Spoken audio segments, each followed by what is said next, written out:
Stand for the pledge, please. Pledge allegiance to the flag of the United States of America and to the republic for which it stands, one nation, under God, indivisible, with liberty and justice for all.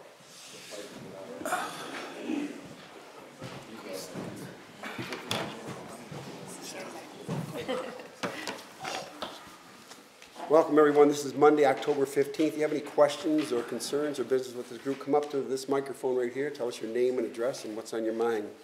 Call a roll, please. Cedar. Here. Ellery. Here. Kinsfater. Here. Kleeman. Here. Kufa. Here. Laporte. Here. McCartney. Here. All present, Your Honor. All right, thank you. Order number 4, consent agenda A, City Council minutes of October 1st, 2018, regular meeting, recommendation approved. Motion to approve as presented. Any questions? All in favor say aye. Aye. Opposed? Order number 5A, Resolution 1818, Fire Authority Amendment. Is this you, Mr. Downey? Your Honor, before the council tonight is a proposed resolution that would authorize administration, excuse me, to enter into an amendment of the St. Clair Area Fire Authority Agreement. As the council is aware, the City of St. Clair is one of 4 members of the St. Clair Area Fire Authority. That includes the Township of St. Clair, the Township of China, the Township of East China. And back in 2002, an intergovernmental agreement was entered into by those municipalities to provide first responder and fire services to those communities. The agreement is set to expire in 25 years in 2027. And what this proposed amendment would do would extend the length of time by an additional 25 years, so that the expiration would now be in 2052, as well as correct several modest typographical errors in the original intergovernmental agreement. Support. All right, the motion has been made and supported. Any questions? Call the roll, please. Ellery. Yes. Kinsfater. Yes. Kleeman. Yes. Kufa. Yes. Laporte. Yes. McCartney. Yes. Cedar. Yes. Carried, Your Honor. All right, thank you. We'll go to B, Resolution 1819, Revision, Local Government Improvement LLCC Application, Warwater LLC. Yes, Your Honor. I received a communication from the licensing consultant from Moorwater, who requested that we approve a revised resolution, and the only change is adding the unit number. The MLCC came back and just asked for a specific detail on that, so that's the only change. I'll make a motion to approve. Support. Any questions? Call the roll, please. Kinsfater. Yes. Kleeman. Yes. Kufa. Yes. Laporte. Yes. McCartney. Yes. Ellery. Yes. Cedar. Yes. Carried, Your Honor. Thank you. Reports administration. No reports of Mr. Booth tonight. Mr. Downey. Your Honor, one item for council's consideration. Last Friday, I believe after the agenda was published, it came to the administration's attention that there had been a business license suspended by the building department, and that suspension comes pursuant to city ordinance. The ordinance that's excuse me, that's implicated, I believe, is Code Section 18-32, and the suspension of the license requires that City Council conduct a hearing on that decision within 15 days. So that would be within 15 days of last Friday, and the business owner must be notified and given the opportunity to appear, at which time City Council's got to make a determination as to whether or not the license should be revoked pursuant to the suspension, or whether it should be reinstated. So I would simply ask Council's consideration in scheduling a hearing on this determination of the building department within 15 days of last Friday. And beyond that, Your Honor, I have nothing else. Your Honor, would that be on our next meeting? Or prior? Nope.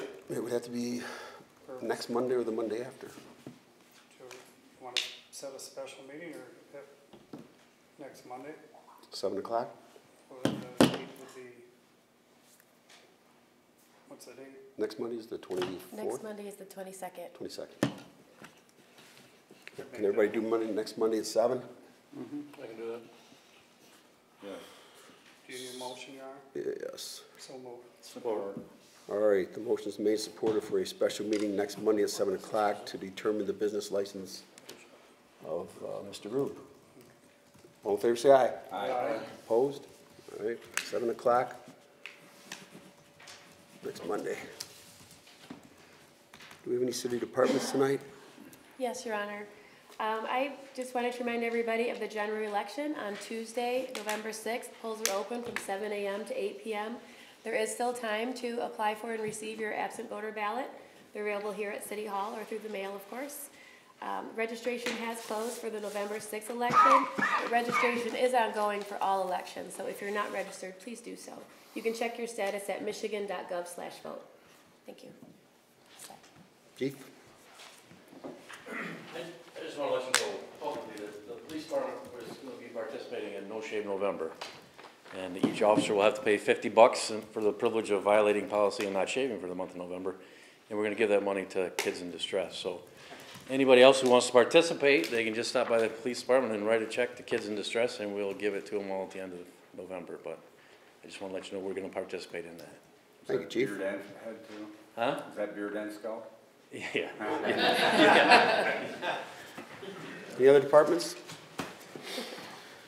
Any authorities, boards, commissions, committees? We have no unfinished business, no new business. Claims and accounts, October 4, October 11, 2018. There are no questions, Your Honor. I make a motion to approve as presented. Support. All in favor, say aye. Aye. Opposed? Go to number 10, public questions and comments. Anybody have anything for the good of the group tonight? Give us your name and address, please. Your Honor, my name is Ed Skelly. I live at 1918 Jackson Street over in St. Clair, over on, pretty close to the high school.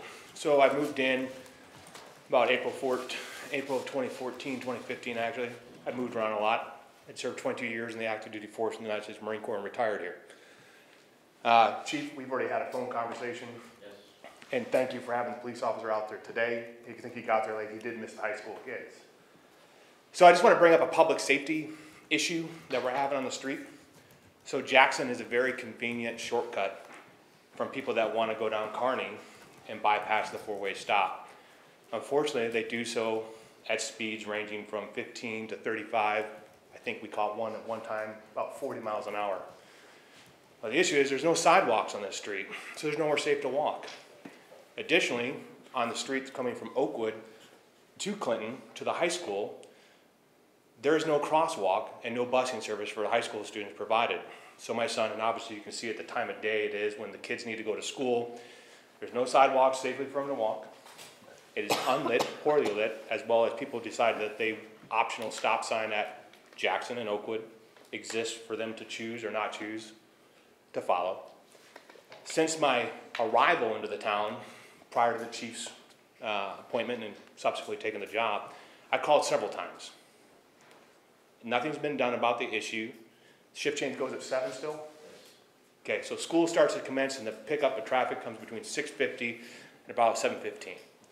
Now, I served 2 tours in Iraq as an infantryman, 1 tour in Afghanistan, support of Kosovo, another support of Iraq, and I spent my time in Sarajevo. Do you know what the most dangerous thing I do every day? Take my kid to school. I don't say that with exaggeration. I sincerely mean that. The most dangerous thing, I had to go back and forth to the bus school, and I know this is partly an East China School District issue, but the streets are St. Clair only, right? There's a traffic issue with Clinton and Kearney. I think we all know it. As we bring more businesses in, down by Neiman's, it creates a traffic backlog.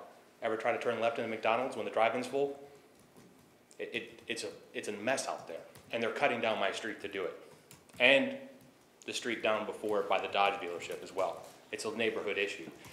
We've got signs posted out there, obviously from times past that my neighbor told me when the high school students wanted to park on the street. Well, now it's the shortcut. It's just the fact that it is. So I want to bring it up, to kind of find out what's going to happen at Clinton Kearney as we bring more traffic into the area. And there is no crosswalks there to go northbound. There's 2 crosswalks painted on the ground, I think. There isn't one at Oakwood and Clinton. And then the one that goes across to the high school is so poorly lit that I have to slow down every time I turn right, more than I normally would, to constantly look because the trees creates such a shadow that I'm afraid I'm gonna hit a kid in the morning. Never mind all of the entry and the ingress and egress points that lead out from every high school parking lot that rapidly floods that area with traffic. So what's gonna happen at the intersection of Clinton and Kearney?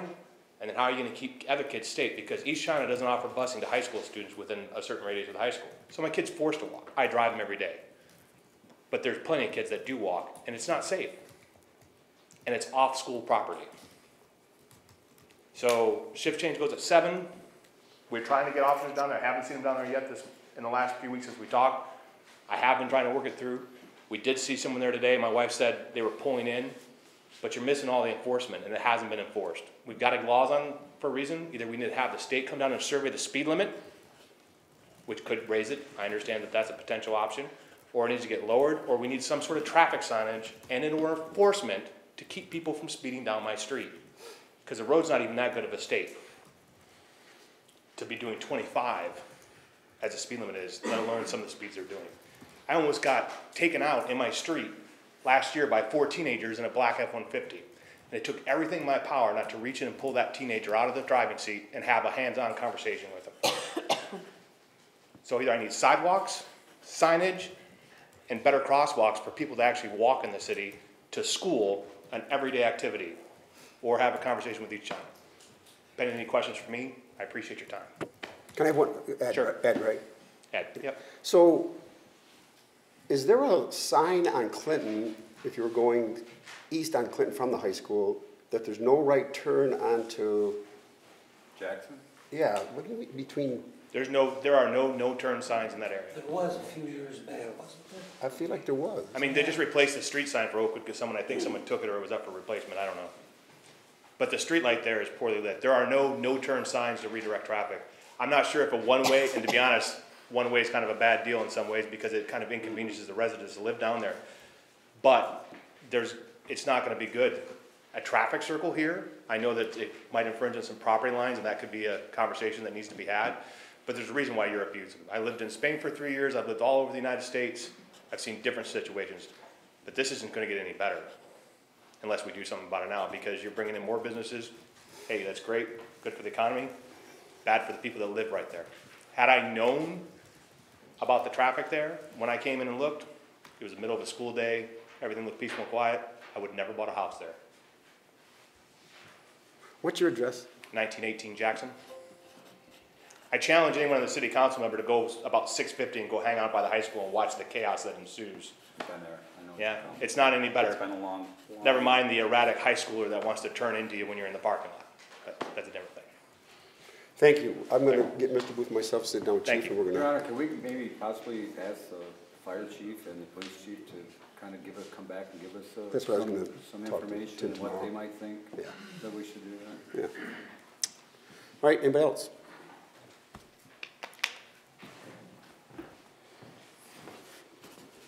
Evan Rude, 602 South 8th Street.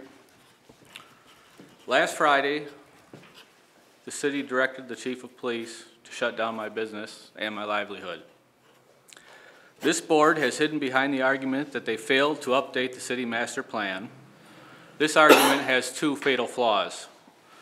By the city's own admission, they failed in their civic duty to timely update the master plan as mandated by state law. 2, page 30 of the existing city master plan specifies that Clinton Avenue is planned as mixed use, allowing different uses to coexist, such as local businesses serving customers within a walking distance.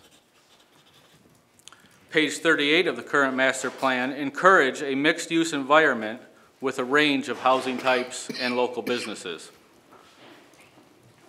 Page 3 of the master plan illustrates the commercial uses along the Clinton Avenue corridor. There are approximately 14 local businesses along this strip from Whiting to M29, each one divided by residential homes. The current master plan was adopted May 9th, 2012. It includes 4 of the 7 board members seated here tonight. Logic says there's enough experience amongst the elected officials sitting here that they were well aware of the duties that accompany their city council positions. The master plan should have been updated at least 2 or 3 times in the mayor's tenure alone. The fact that this council neglected their duty to update the master plan has now made it thoroughly impossible to approach it objectively. This is the exact reason the state of Michigan mandates it be done in a timely fashion. The board is being swayed singularly by the complaints of 1 or 2 local residents. The first item taught in Municipal Leadership 101 is to never deny an applicant based on opposition. This council has done exactly that, and by doing it has put the city in a very precarious and litigious place.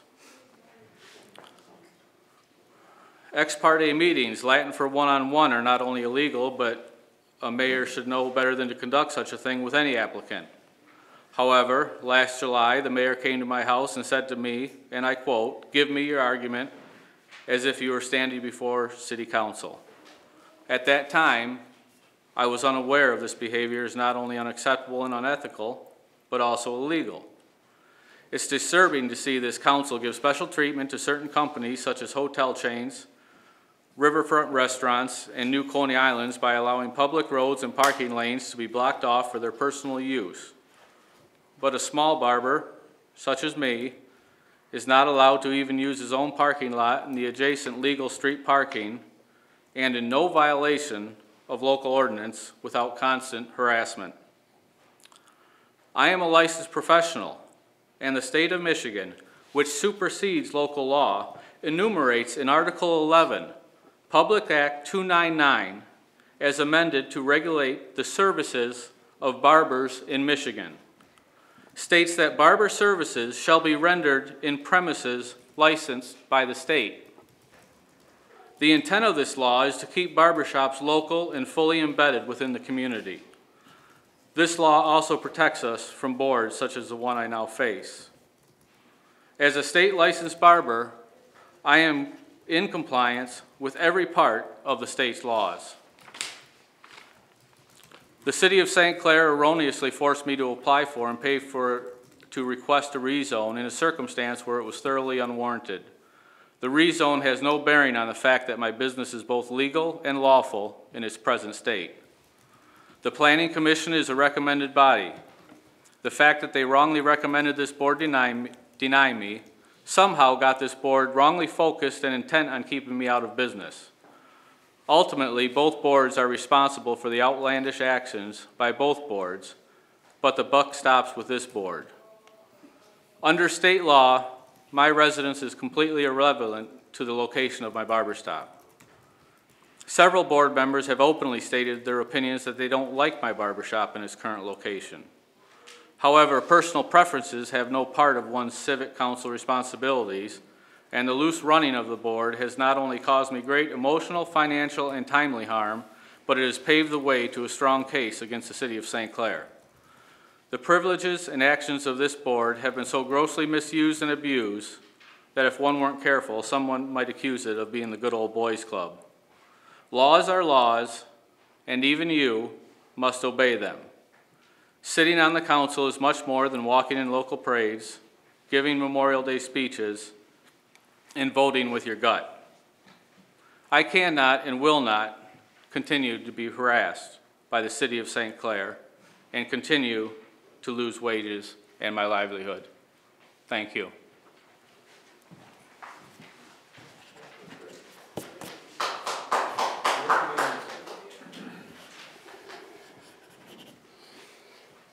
Anybody else?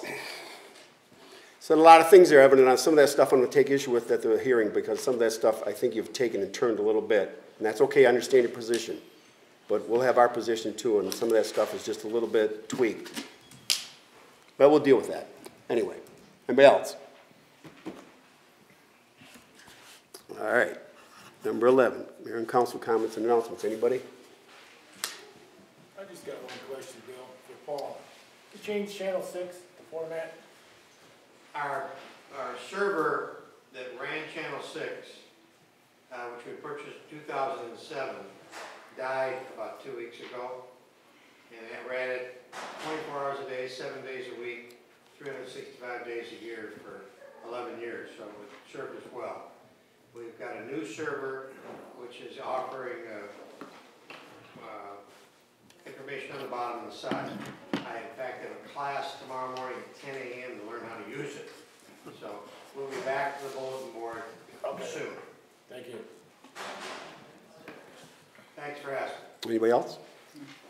Yes, a couple of announcements, just of some happenings in St. Clair. On Wednesday is the St. Clair High School Homecoming Parade. Starts at 6 o'clock, the usual route downtown. And the second annual Halloween Weekend, sponsored by the Chamber of Commerce, will start on Wednesday with the City of St. Clair Recreation Tots Party in the day. And then there's events on Thursday, Friday, and Saturday. There's the details posted in the lobby, and it's also on social media. And is there a cemetery walk this month? That was yesterday. Oh, That was the 14th. okay. Well, that's all I have then. All right. Anybody else? I'll need a motion to go into closed session. I'll make the motion to go into closed session. I'll support. All right, the motion made to go into closed session to confer with the legal counsel for the purpose of discussing a confidential attorney-client communication concerning a legal opinion from counsel. Call the roll, please. Kleeman? Yes. Lupa? Yes. Laporte? Yes. McCartney? Yes. Ellery? Yes. Kinsfater? Yes. Cedar? Yes. Carried, Your Honor. We will not be taking action when we come back up, but you're welcome to stay.